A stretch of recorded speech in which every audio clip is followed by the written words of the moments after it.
ئەم هەفتەیە موچەی مانگیدا دەدرێت و چارەنووسی دوو موچەکەی دیکە بە نادیاری دەمێنێتەوە.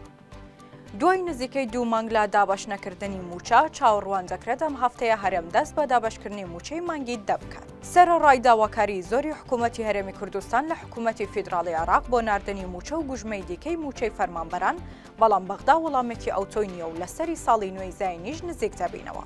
موچەخۆران و فەرمانبەرانی هەرێم چاوەڕوانی ئەوەن تاوەکو هەردوو حکوومەتی هەرێم و فیدراڵ پرسی موچەی ئەم 3 مانگەی کۆتایی چارەسەر بکەن. چەندین سەرچاوە باس لەوە دەکەن کە موچەی هەر 3 مانگەکە پێش سەری ساڵ دەدرێت و زۆرینەی خەڵکیش پێیان وایە کە موچەی 2 مانگی 11 و 12 دەکەوێتە دوای ساڵی تازە و تەنها موچەی مانگی دەدرێت. لەم نێوەندەشدا حکوومەتی هەرێم نزیک بۆتەوە لەوەی بێئومێد بێت لە بەغدا تا پارەی دیکە ڕەوانەی هەرێم بکات. بۆیە دەبێت هەرچۆنێک بووە ئەم هەفتەیە دەست بە دابەشکردنی موچەی مانگی دەبکات.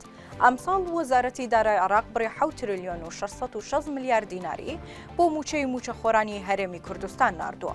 بەڵام حکوومەتی هەرێمی کوردستان دەڵێت با موچەی خانەنشینانیشەوە مانگانە پێویستی بە زیاتر لە 998 میلیارد دینارە.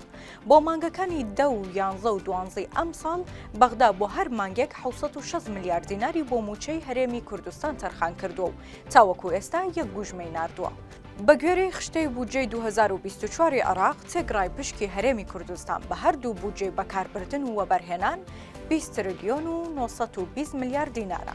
بڕی ئەو پارەی بۆ موچەی هەرێمی کوردستان تەرخان کراوە 9 تریلیۆن و 556 میلیارد و 348 میلیۆن دینارە.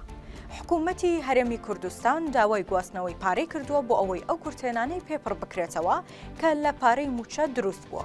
هەرێم داوای کردووە 400 میلیارد دیناری پشکی هەرێمی کوردستان بگوازرێتەوە بۆ سەر موچە، بەڵام وەزارەتی دارایی عێراق ڕەزامەندی نەداوە. هەر چۆنێک بێت بڕیارە ئەم هەفتەیە بەغدا دوایین وەڵامی هەرێم بداتەوە لەسەر ناردنی موچە و حکوومەتی هەرێمیش بڕیار لەسەر موچەی مانگیدا بدات.